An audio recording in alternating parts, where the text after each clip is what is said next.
الحمد لوليه والصلاة والسلام على نبيه وعلى آله وأصحابه المتأدبين بآدابه أما بعد فأعوذ بالله من الشيطان الرجيم بسم الله الرحمن الرحيم لنتخذن عليهم مسجدا صدق الله مولانا العظيم وصدق رسوله النبي الأمين الكريم إن الله وملائكته يصلون على النبي يا أيها الذين آمنوا صلوا عليه وسلموا تسليما اللهم صل على سيدنا ومولانا محمد معدن الجود والكرم منبع العلم والحلم والحكم وآله وبارك وسلم صلاة وسلاما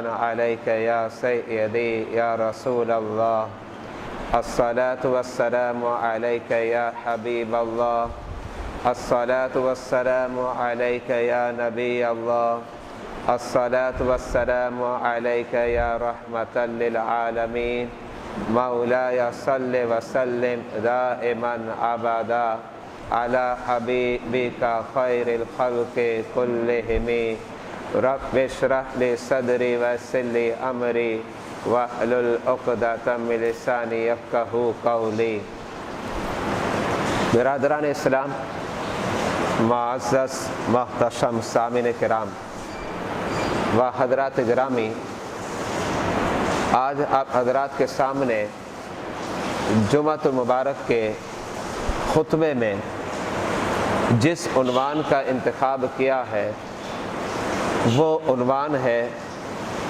مزارات صالحین پر حاضری دینا باعث برکت ہے۔ اس عنوان کے تحت قرآن اور سنت کے گلشن سے شاندار پھول آپ حضرات کے سامنے پیش کرنے کی سعادت حاصل کروں گا۔ اللہ رب العزت کی بارگاہ میں دعا ہے، اے مالک پروردگار، کلمات حق کہنے کی توفیق عطا فرما اور کلمات حق کو سننے کے بعد اس پر عمل اور مزید آگے ابلاغ و تبلیغ کی توفیق عطا فرما۔ اس عنوان کے تحت سب سے پہلے آپ حضرات کے سامنے آیت کریمہ کا جو جز تلاوت کیا ہے اس کی وضاحت پیش کرتا ہوں، اور پھر اس کے بعد آج کے دن جو ہے پیارے مصطفیٰ علیہ الصلاۃ والسلام کی جو مدار ہے اور آپ کا جو روضہ انور ہے، اس کی جو برکات ہیں اور مشکل کشائی ہے یہ میں پیش کروں گا، اور انشاءاللہ آئندہ جمعۃ مبارک میں صحابہ کرام کے قبور مقدسہ کی مثالیں ہوں گی اور مزید اکابرین امت کے جو مزارات ہیں ان کی مثالیں پیش کروں گا۔ اللہ رب العزت نے سورہ کہف کی آیت نمبر 21 کے اندر ارشاد فرمایا لَنَتَّخِذَنَّ عَلَيْهِمْ مَسْجِدًا، جس کا مطلب کیا ہے؟ مطلب یہ ہے کہ ضرور ہم ان کے قرب و جوار میں اور ان کے آس پاس ان کے بغل میں مسجد بنائیں گے۔ اور اس آیت کریمہ میں جس کا تذکرہ ہے یہ تذکرہ ہے اصحاب کہف کا۔ اصحاب کہف جب انہوں نے پردہ فرما لیا اور ان کی قبور مقدسہ لوگوں پر نمایاں ہو گئی تو پھر اس کے بعد لوگوں نے اپنے ارادے کا اظہار کیا۔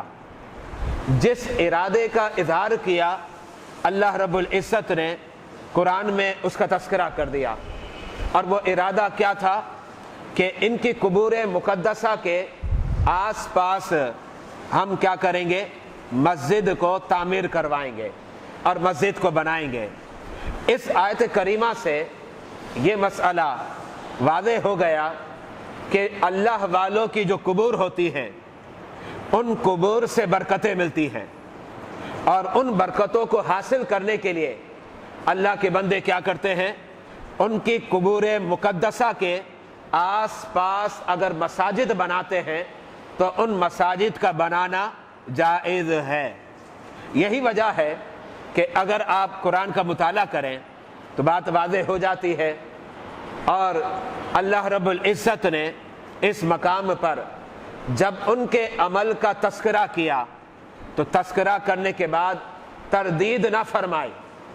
اگر یہ عمل ان کا اچھا نہ ہوتا تو قرآن کیا کرتا؟ اس کی تردید کرتا، اور ان کے اس عمل پر قرآن کیا کرتا؟ سرزنش فرماتا، اور ان کے اس عمل پر اللہ رب العزت اپنے قہر کا اظہار کرتا۔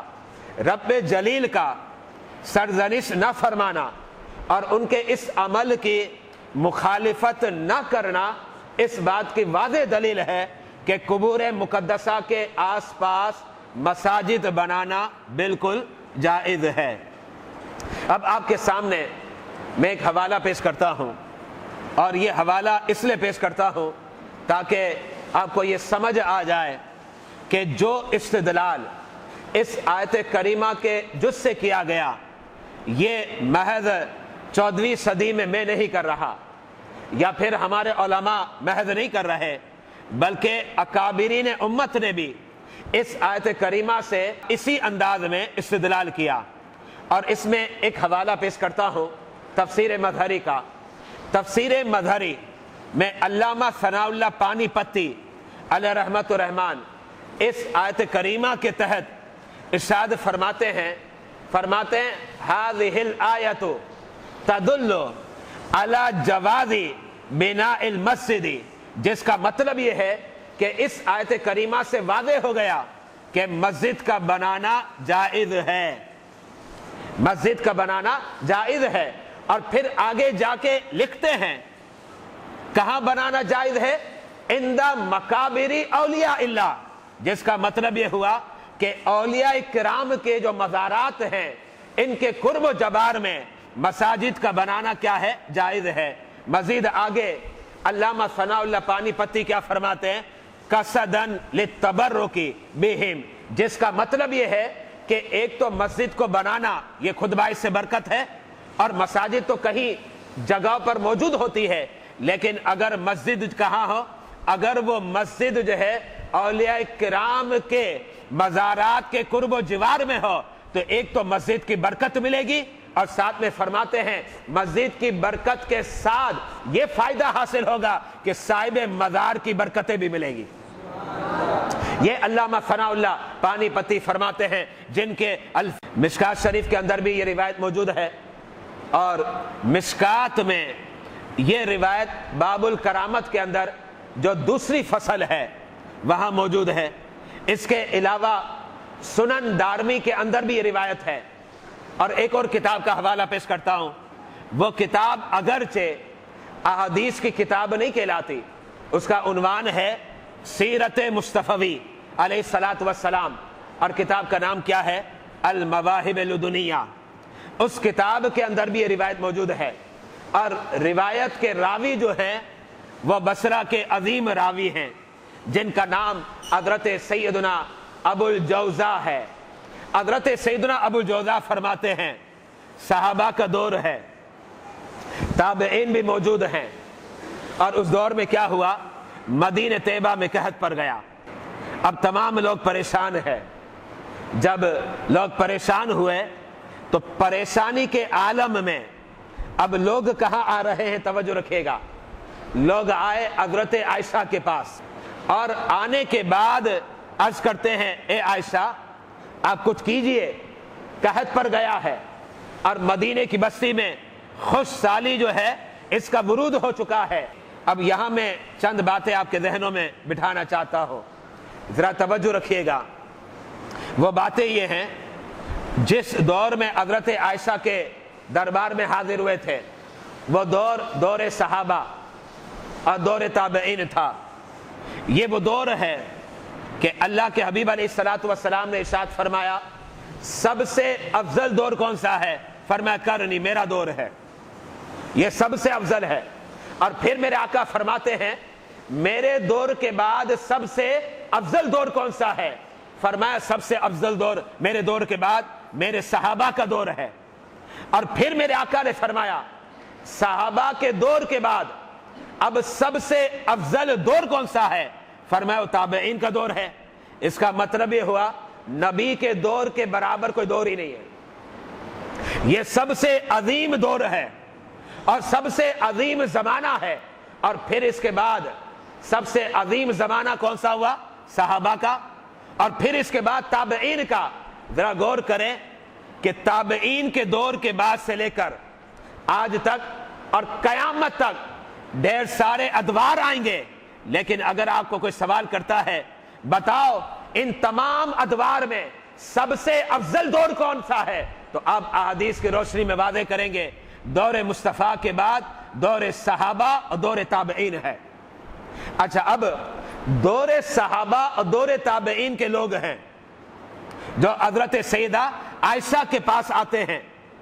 اب یہاں ایک بات آپ مجھے بتائیں، قرآن اور سنت کا علم اس دور میں زیادہ تھا یا آج کے دور میں ہے؟ ظاہر بات ہے، بالکل واضح ہے. دور صحابہ میں قرآن کا علم زیادہ تھا، دور تابعین میں قرآن کا علم زیادہ تھا اور احادیث کا علم زیادہ تھا. لیکن بات یہ ہوتی ہے یہ جو تمام حضرات جو بارگاہ عائشہ میں حاضر ہوئے تھے، کیا انہیں ان اوراد اور وظائف اور عملیات کا علم نہیں تھا کہ جب قحط پڑ جائے اور بارش کا نزول نہ ہو اور باران کا ورود نہ ہو تو پھر ان عملیات کو پڑھا جائے، ان وظائف کو پڑھا جائے؟ اور وہ کیا ہے؟ صلاۃ استسقاء ہوگی یا پھر دعائیں کی جائے یا توبہ کی محافل کو جو ہے سجایا جائے. یقیناً یہ ساری باتیں ان کے پیش نظر تھی. لیکن اس کے باوجود وہ حضرت سیدہ عائشہ کی بارگاہ میں آئے. اس کا مطلب کیا ہوا؟ لگتا ایسا ہے یہ سارے عمل کیے تھے لیکن یہ تو رب کی مرضی ہے، بندہ عمل کرے اور رب جو ہے اس کے پھل عطا نہ کرے دنیا میں. یہ تو رب کی مرضی ہے، یہ رب کی منشا پر انحصار ہے. چاہے تو رب عطا کر دے، چاہے تو رب کیا کرے؟ نہ دے. لیکن لگتا ایسا ہے کہ سارے اوراد وظائف اور عملیات کر لیے لیکن جب کچھ نہ ہوا تو پھر حضرت عائشہ صدیقہ عفیفہ رضی اللہ تعالی عنہا کی بارگاہ میں آ گئے. آنے کے بعد اپنا دکھرا سنا دیا. جب اپنا دکھرا سنایا تو حضرت عائشہ نے کیا بتایا؟ اب دیکھیں جواب کے دو انداز ہو سکتے تھے. ایک انداز تو یہ ہوتا کہ جس دور کے تم رہنے والے ہو بڑا افضل دور ہے، کیا تمہیں وہ اوراد اور وظائف نہیں پتا جو احادیث مبارکہ سے واضح ہے؟ صلاۃ استسقاء پڑھ لو یا پھر جو ہے دعا کر لو، کیا تمہیں یہ عمل نہیں پتا؟ اب ظاہری بات ہے ایک تو انداز یہ تھا، لیکن ایسا لگتا ہے حضرت سیدہ عائشہ کو پتا تھا یہ سارے اوراد اور وظائف اور عملیات انہوں نے کر لیے ہیں لیکن رب نے پھر بھی عطا نہیں کیا. تو اب اس سے ہٹ کر کوئی عمل بتایا جائے، اب ان اعمال حسنہ سے ہٹ کر کوئی عمل بتایا جائے. حضرت سیدہ عائشہ نے اب عمل کیا پیش کیا؟ حضرت عائشہ فرماتی ہے جاؤ میرے حجرے میں، حجرہ عائشہ میں، یعنی مطلب کیا ہے؟ نبی کے دربار میں جاؤ. نبی کے دربار میں جانے کے بعد میرے آقا علیہ الصلوۃ والسلام کی قبر انور ہے اور قبر انور کے اوپر چھت ہے. حضرت عائشہ فرماتی ہے چھت میں سوراخ کر دو کہ آسمان سے لے کر قبر تک بیچ میں کوئی چیز حائل نہ ہو. روایت کے لفظ کیا ہے؟ حتی لا یکون بینہ و بین السماء. فرمایا ایسا ہو جائے کہ آسمان اور قبر انور کے درمیان کوئی چیز بیچ میں حائل ہی نہ ہو. جس کا مطلب کیا ہوا؟ مطلب یہ ہوا کہ آسمان اپنی آنکھوں سے میرے مصطفیٰ کی تربت مقدسہ کا دیدار کر لے، تربت مقدسہ کا دیدار کر لے. یہ حضرت سیدہ عائشہ فرماتی ہیں. اب روایت سنے کیا ہوا؟ اب ان لوگوں نے کیا کیا؟ ففعلوا. جیسے حضرت سیدہ عائشہ سے سنا فوراً میرے آقا علیہ الصلوۃ والسلام کے حجرہ مقدسہ اور مزار پر انوار پر حاضر ہو گئے. حاضر ہونے کے بعد کیا کیا؟ روشن دان ایک سوراخ بنا لیا. جب سوراخ بنایا تو اب کیا ہوا؟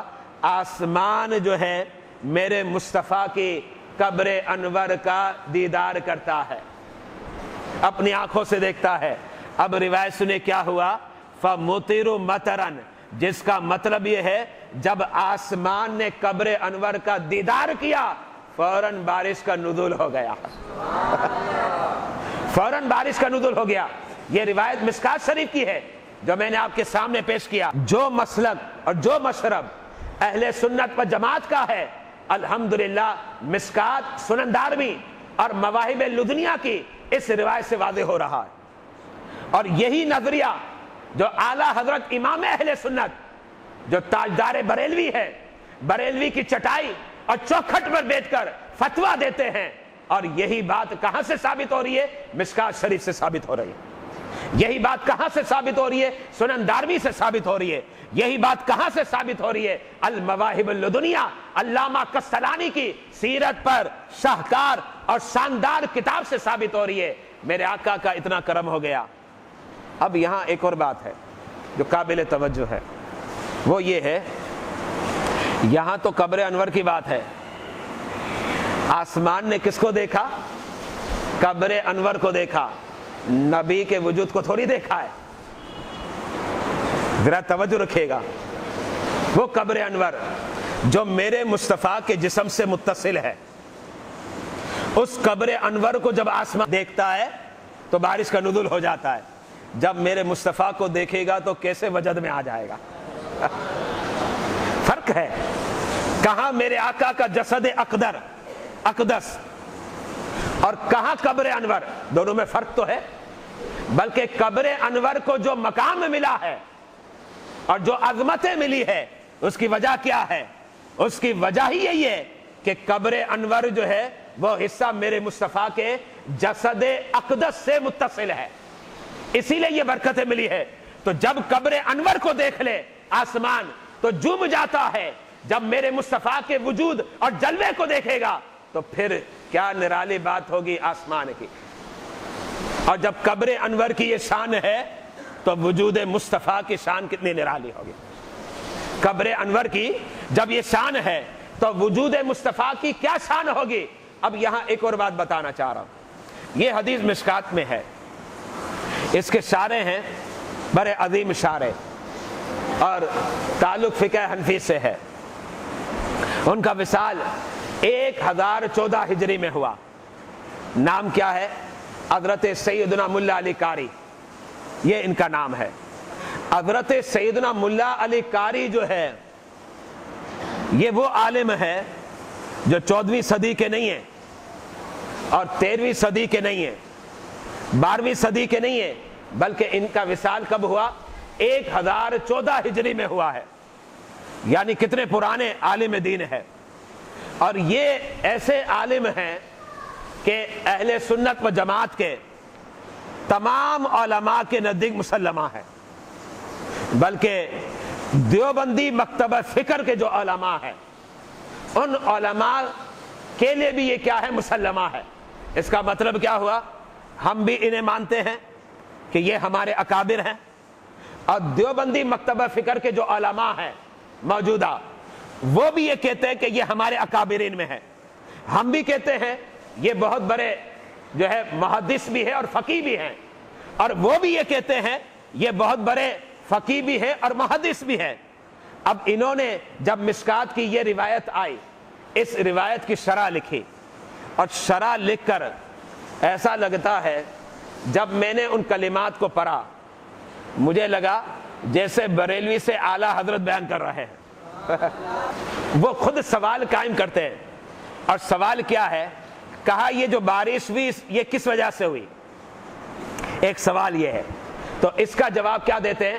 کہتے ہیں بارش اس لیے ہوئی کہ آسمان نے مصطفیٰ کی قبر انور کو دیکھ لیا۔ ایک تو یہ بتا دیا، یہ حضرت سیدنا ملا علی قاری فرماتے ہیں۔ اچھا، دوسری بات حضرت سیدنا ملا علی قاری کیا فرماتے ہیں؟ وہ بات سنیں گے تو وہ تو بالکل ہی نرالی ہے، بالکل انوکھی ہے۔ فرماتے بات یہ ہے کہ آسمان نے جب قبر انور کو دیکھا تو بارش کیسے ہو گئی؟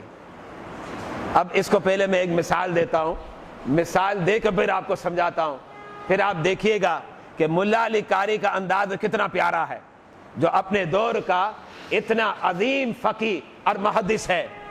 وہ مثال یہ ہے، کبھی کبھار تکلیف پہنچتی ہے، جب تکلیف پہنچتی ہے تو آدمی کیا روتا ہے، آنسو نکل پڑتے ہیں۔ اب آپ کیا کہیں گے، تکلیف اور اذیت ہوئی تو آنسو نکلے، لیکن کبھی کبھار کچھ اور ہوتا ہے، خوشی ہوتی اور آنسو آ جاتے ہیں، اور ہم ان کو کیا کہتے ہیں، خوشی کے آنسو، اس کو خوشی کے آنسو کہا جاتا ہے۔ اب سیدی ملا علی قاری کی بات سنیے، فرماتے ہیں جب آسمان نے مصطفیٰ علیہ السلام کی قبر انور کا دیدار کیا تو آسمان جو ہے وجد میں آیا، اور وجد میں آنے کے بعد وہ کیا کرتا ہے، گویا وہ اب جو ہے خوشی کے آنسو نکالتا ہے جو بارش کی شکل میں آ گیا، خوشی کے آنسو نکالتا ہے جو بارش کی شکل میں آ گیا۔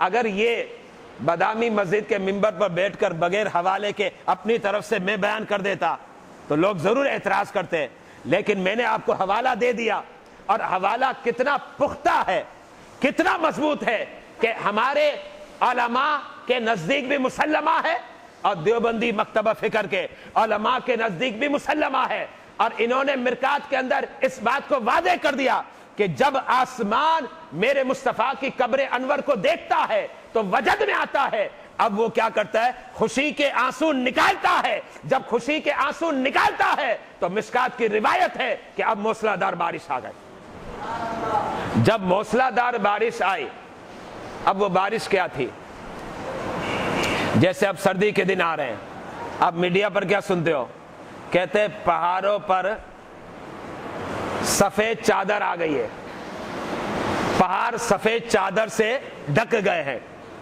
اگر میں اس کو ان لفظوں میں بیان کروں نا مدینے کی بستی کے متعلق، تو ایسا لگتا تھا کہ مدینے کی گلیوں میں اور مدینے کی روٹوں سڑکوں پر سبزے کی چادر بچھ گئی ہے، ہر طرف سبزہ ہی سبزہ ہو گیا، اور وہ سبزہ اتنا ہو گیا کہ اگر آپ روایت کا مطالعہ کریں تو یہ بات اس روایت سے اخذ کی جا سکتی ہے کہ مدینہ طیبہ کے جانوروں کے متعلق یہ بات مشہور ہو گئی کہ سب سے فربا جانور کہاں کے ہیں، فرمایا وہ مدینے کے ہیں۔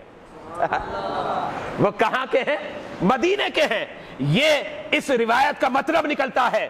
اور ایک اور بات، آخری بات بتاتا ہوں، اس روایت کے تحت یہ جو سال تھا نا جس میں قحط پڑا، اب قحط پڑنے کے بعد کیا ہوا، بارش کا نزول ہو گیا اور بارش کا ورود ہوا اور موسلا دار بارش ہوئی۔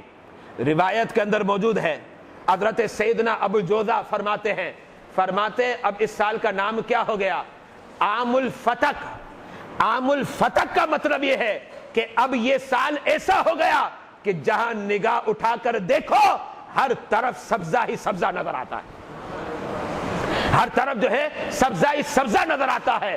پتہ یہ چلا کہ میرے آقا کی شان اتنی نرالی ہے، جہاں میرے آقا کا وجود مشکل کشائی کرتا ہے، قسم خدا کی میرے آقا کی جو قبر انور ہے، میرے آقا کے صدقے اور طفیل جو ہے وہ قبر انور بھی مشکل کشائی کرتی ہے۔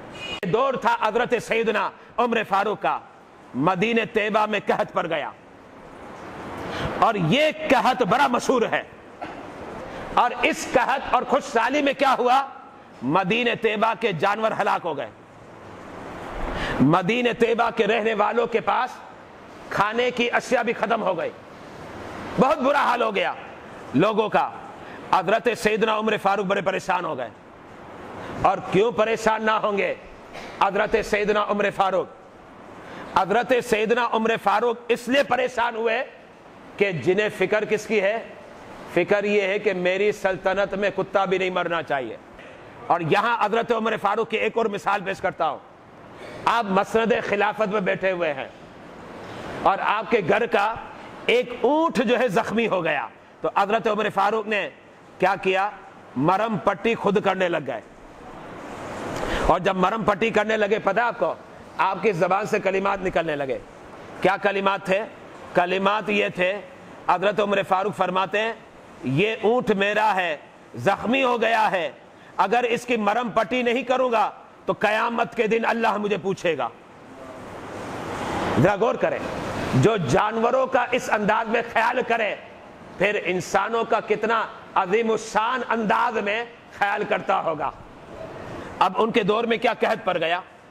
اب یہ آفت ظاہر بات ہے اپنے آپ سے تو نہیں آئی، اس آفت کو آپ کیا کہیں گے، سماوی آفت ہے۔ جیسے مثال کے طور پر زلزلہ آ گیا، اب اگر اللہ نہ کرے پاکستان میں زلزلہ آ جائے تو کیا آپ یہ کہو گے یہ تو جو ہے حکومت وقت نے غلطی کی ہے؟ یا طوفان آ جائے تو آپ یہ کہو گے کہ حکومت وقت نے غلطی کی ہے؟ ظاہر بات ہے یہ کام تو حکومت کا نہیں ہے۔ زلزلہ آ جانا، طوفان آ جانا، یہ ساری آفات کیا ہے، سماوی ہے، اس کے اندر مجھے اور آپ کو کوئی اختیار نہیں ہے۔ اب مجھے بتائیں اگر بارش نہیں ہوتی تو کیا وقت حکومت جو ہے مورد الزام بنے گی؟ اگر بارش نہ ہو تو کیا حکومت پر ہم تنقید کر سکتے ہیں؟ ہرگز نہیں کر سکتے۔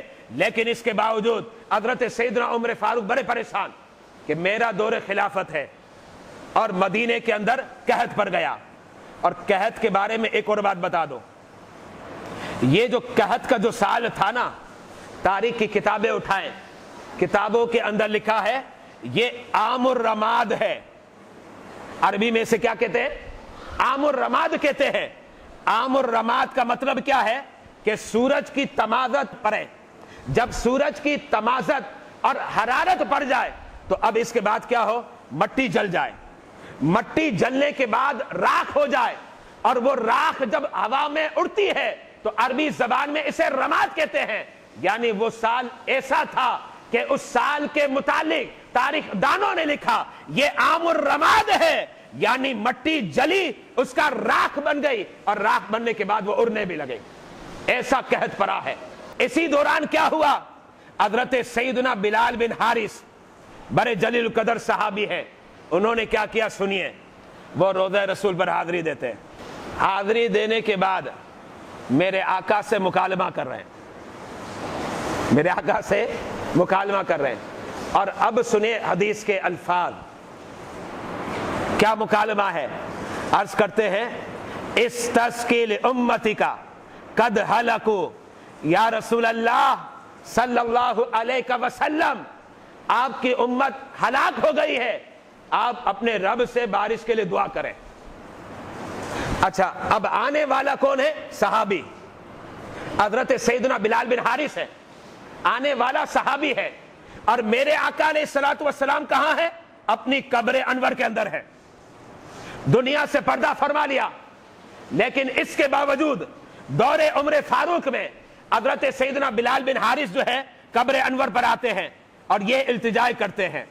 اب یہ التجا کرنے کے بعد حضرت سیدنا بلال بن حارث وہاں سے رخصت ہو گئے، رات کا وقت ہے، حضرت سیدنا بلال بن حارث کو نیند آ گئی، آپ جب سو گئے میرے آقا علیہ الصلوۃ والسلام نے کیا کیا پتہ آپ کو، حضرت سیدنا بلال بن حارث کے خواب میں آ گئے، اور خواب میں آنے کے بعد حضرت سیدنا بلال بن حارث کو کیا فرمایا، فرمایا جب آنکھ کھلے نا عمر فاروق کے پاس جانا، اور جا کر پہلا کام کیا کرنا، کہنا محمد مصطفیٰ علیہ الصلوۃ والسلام نے سلام کہا ہے، سلام پیش کیا ہے۔ یہ میرے آقا حضرت سیدنا بلال بن حارث کو فرما رہے کہ جانا اور میرا سلام پیش کرنا۔ اچھا پھر اس کے بعد کیا کرنا، فرمایا دوسرا یہ کہنا کہ اے عمر، حکومتی جو معاملات سر انجام دے رہے ہو اور پختگی کے ساتھ اور عمدہ اور اچھے انداز میں سر انجام دو۔ یہ کتنی باتیں ہو گئی، دو باتیں۔ اب تیسری بات سن لیجئے، قحط کا دور ہے، میرے آقا نے فرمایا عمر کو کہہ دینا بس بارش آنے والی ہے، بارش جو ہے آنے والی ہے۔ اب ان کی آنکھ کھلی، حضرت سیدنا بلال بن حارث کی، جب آنکھ کھلی تو فوراً حضرت سیدنا عمر فاروق کے دربار میں آپ پہنچے اور کہا کہ یہ معاملہ ہوا، میں قبر انور پر گیا تھا اور نبی کی بارگاہ میں استغاثہ پیش کر دیا، اور میں نے نبی کی بارگاہ میں کہا استسقی لامتی کا قد ہلکوا، کہ آپ کی امت ہلاک ہو چکی ہے، آپ جو ہے اپنے رب کی بارگاہ میں اپنی امت کے لیے بارش کو طلب کریں، یہ میں نے کہا۔ اور پھر مجھے گھر پر آنے کے بعد نیند آ گئی اور میں سو گیا، جب سویا آنکھیں بند ہوئی لیکن دل کی آنکھ جو ہے روشن ہو گئی اور نبی کا دیدار کیا.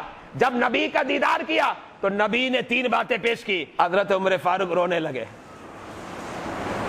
لگے, رب کی بارگاہ میں عرض کرنے لگے, مولا تیرا بندہ ناچیز ہے, تیرے بندہ اپنی تمام تر توانائی صرف کر کے اپنی قوم کا خیال رکھنے کی کوشش کرتا ہے, پھر بھی مولا اگر کوئی غلطی ہو گئی ہو, اگر کوئی خطا ہو گئی ہو تو مولا معاف فرما دے.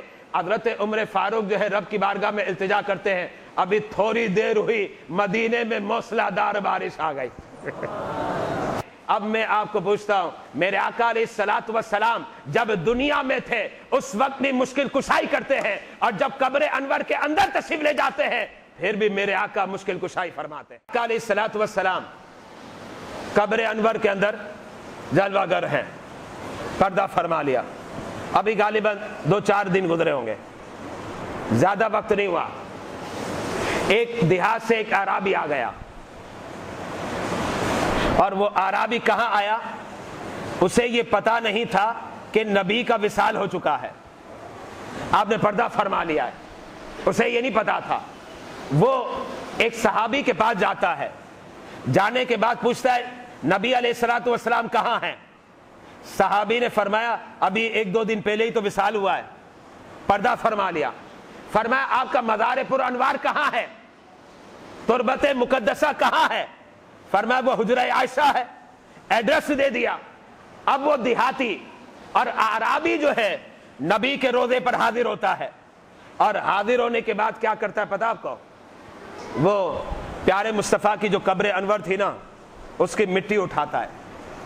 مٹی اٹھانے کے بعد اپنے سر پر ڈالتا ہے, تھوڑی مٹی اٹھائی اور اپنے سر پر ڈالتا ہے. اب وہ رونے لگا اور بارگاہ رسالت میں عرض کرتا ہے نبی کے دربار میں, اور میرے آقا قبر انور کے اندر ہیں. اور یہ جو واقعہ ہے نا اس کو کون پیش کر رہا ہے؟ تفسیر ابن کثیر کا مطالعہ کیجئے, علامہ ابن کثیر نے اسے لکھا ہے. تفسیر مدارک یعنی تفسیر نسوی کا مطالعہ کیجئے, اس کے اندر بھی یہ واقعہ موجود ہے, اور بھی دیگر کتابوں کے اندر یہ واقعہ موجود ہے, جیسے تفسیر قرطبی ہے اس کے اندر بھی موجود ہے. اب وہ شخص جو ہے آیت کریمہ کی تلاوت کرتا ہے. وہ آیت کریمہ کیا ہے؟ وَلَوْ أَنَّهُمْ إِذْ ظَلَمُوا أَنفُسَهُمْ جَاءُوكَ, کہ جب اے مصطفیٰ آپ کا امتی اپنی جان پر ظلم کر بیٹھے تو ظلم کرنے کے بعد اور گناہ کرنے کے بعد کہاں آئے؟ جاؤکا, آپ کے دربار میں آئے, آپ کے دربار میں آئے. گناہ کس دربار کا ہے؟ خدا کی بارگاہ کا ہے. گناہ خدا کے دربار کا ہے. اور میں آپ کو قرآن سنا رہا ہوں, رب یہ کہتا ہے کہ اگر وہ گناہ کر بیٹھے اور آپ کے دربار میں آ جائے اور آپ اس کے شفیع بن جائے تو سننا رحمان کی رحمت اس انداز میں نچھاور ہوگی کہ رب انہیں معاف فرما دے گا. یہ لب لبا پیش کر رہا ہوں آیت کریمہ کا, سورہ نساء, وَلَوْ أَنَّهُمْ إِذْ ظَلَمُوا أَنفُسَهُمْ جَاءُوكَ, یہ آیت کریمہ ہے. اب وہ دیہاتی میرے آقا سے کلام کر رہا ہے, میرے آقا قبر انور کے اندر ہے, اور یہ آیت کریمہ پڑھتا ہے, کہتا ہے مجھ سے گناہ ہو گیا ہے, مجھ سے گناہ ہو گیا ہے, اب گناہوں کی معافی کے لیے آپ کے دربار میں آیا ہوں. اے اللہ کے حبیب, آپ رب کی بارگاہ میں التجا کیجئے اور میری سفارش کیجئے تاکہ میرا پیارا رب آپ کے صدقے اور طفیل جو ہے میرے گناہوں کو معاف فرما دے, میرے گناہوں کو معاف فرما دے. اب یہ بار بار کہتا ہے گریہ اوزاری کے ساتھ اور روتا بھی ہے. اب سنیے کیا ہوا. روایت کے اندر موجود ہے قد غفر لکا, قد غفر لکا, جس کا مطلب کیا ہے؟ اس کا مطلب یہ ہے کہ قبر انور سے ندا آئی قد غفر لکا, اے اعرابی تیرے نبی نے رب کی بارگاہ میں سفارش کر لی ہے اور رب نے پیغام بھیجا ہے کہ آپ کے اس امتی کو آپ کے رب نے بخش دیا ہے. قد غفر لکا, یہ ہے اس کا مطلب. اب مجھے بتائیں, میرے آقا عالم برزخ میں قبر انور کے اندر جلوہ گر ہیں. اچھا, اور جب وہ التجا کرتا ہے تو پیارے مصطفیٰ رب کی بارگاہ میں عرض کرتے ہیں، اور رب نے اس توبہ کو قبول بھی فرما لیا اور بشارت بھی دے دی، اور اسے کیا ہوا؟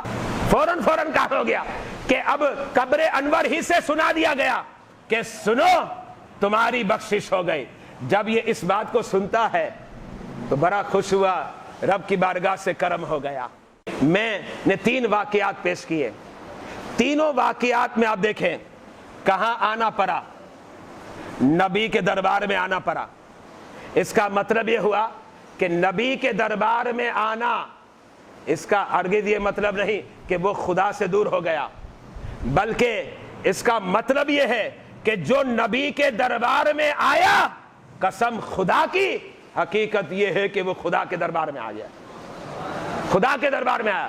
تو دربار مصطفیٰ جو ہے یہ دربار خدا سے جدا نہیں ہے، دربار مصطفیٰ یہ دربار خدا سے جدا نہیں ہے۔ جو نبی کے دربار میں آیا، گویا اس کا مطلب کیا ہے؟ وہ خدا کے دربار میں آیا۔ یہی تو وجہ ہے کہ معرکہ بدر میں کیا ہوا؟ میرے آقا نے ریت کو اٹھایا، مٹی کو اٹھا کر کفار کے اوپر پھینکا، مٹی کو اٹھا کر کفار کے اوپر پھینکا معرکہ بدر میں۔ اب مجھے بتائیں نگاہیں کن کے ہاتھوں کو دیکھ رہی ہے؟ مصطفیٰ کے ہاتھوں کو دیکھ رہی ہے کہ نبی نے پھینکا ہے، لیکن قرآن اٹھائیے، قرآن کیا کہتا ہے؟ قرآن کہتا وما رمیت اذ رمیت ولکن اللہ رما۔ اے مصطفیٰ جو آپ ریت پھینک رہے تھے اور مٹی کفار کی آنکھوں پر پھینک رہے تھے، یہ آپ نہیں پھینک رہے تھے، یہ تو رب پھینک رہا تھا، یہ رب پھینک رہا تھا۔ تو اس کا مطلب کیا ہوا کہ دربار مصطفیٰ پر جو حاضر ہوتا ہے، یہ دربار مصطفیٰ کا یہ فلسفہ نہیں کہ خدا کو چھوڑ دیا گیا۔ قسم خدا کی، جو دربار مصطفیٰ ہے وہی تو دربار خدا ہے، وہی دربار خدا ہے۔ اس کا مطلب یہ ہوا کہ نبی کے دربار پر حاضری دینا یہ گویا خدا کے دربار پر حاضری دینا ہے۔ اگرچہ خدا خدا ہے، مصطفیٰ مصطفیٰ ہے، خدا خالق ہے، مصطفیٰ بندے ہیں، خدا قادر ہے، مصطفیٰ جو ہے مقدور ہے، اور خدا واجب ہے، میرے مصطفیٰ ممکن الوجود ہے۔ بہت فرق ہے، لیکن یاد رکھے گا محبت اس انداز کی ہے، جو تیرا ہے وہ میرا ہے، جو میرا ہے وہ تیرا ہے۔ یہ محبت کی بات ہے، یہ تعلق کی بات ہے کہ جو میرا ہے وہ تیرا ہے اور جو تیرا ہے وہ میرا ہے۔ الحمدللہ یہ پہلی صورت تھی جو میں نے آپ کے سامنے پیش کی کہ مزارات اولیاء سے فیض ملتا ہے، لیکن میں نے جو 3 مثالیں پیش کی وہ نبی کی تھی، اور انشاءاللہ اگلے جمعے کو، کیونکہ بعض لوگ کہتے ہیں چلو نبی کے مزار کی بات تو مان لی، وہ تو ہم عمرے کے لیے بھی جاتے ہیں، حج کے لیے بھی جاتے ہیں اور نبی کے دربار پر حاضری دیتے ہیں اور سلام بھی پیش کرتے ہیں۔ اب سوال ان کا یہ قائم ہوتا ہے، کیا صحابہ کے مزار پر بھی لوگ گئے ہیں، یا صحابہ گئے ہیں اور اولیاء کے مزارات پر کوئی گئے ہیں اکابرین میں؟ اب ان کی مثالیں انشاءاللہ آئندہ جمعہ مبارک میں آپ حضرات کے سامنے پیش کروں گا۔ اللہ رب العزت ہمیں قرآن اور سنت کو صحیح معنی میں سمجھنے کی توفیق عطا فرمائے۔ باقی الحمد للہ۔